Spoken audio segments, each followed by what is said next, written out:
राजेश्वर सहस्त्रबाहु कार्तवीर्य अर्जुन का मंदिर। इन्होंने 87,000 वर्ष तक राज किया था।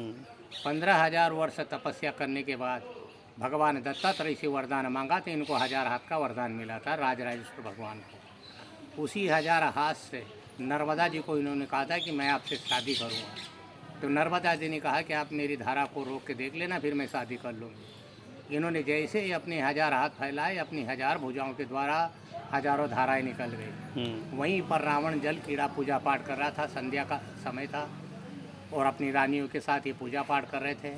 तो रावण की सामग्री बिखरने लगी। रावण को भी घमंड आया कि मेरे समान इस धरती पर बलवान और कौन है, मैं 3 लोक का विजेता हूँ।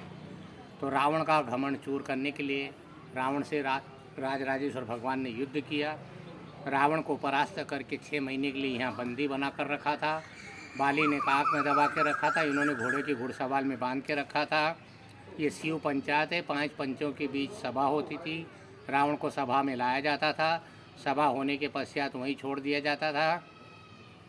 और रावण का घमंड चूर करने के लिए रावण के 10 शीशों पर 10 दीपक जलाए गए थे। 11वां जो हाथ में था वो भगवान के नाम का था, वो स्थापित है। भगवान परशुराम जी के पिताजी को एक बार इन्होंने निमंत्रण दिया था कि भगवान हम आपके यहाँ भोजन करने आएंगे। तो भगवान राजराजेश्वर कई साधु संतों को लेके गए थे। इनकी अच्छी खासी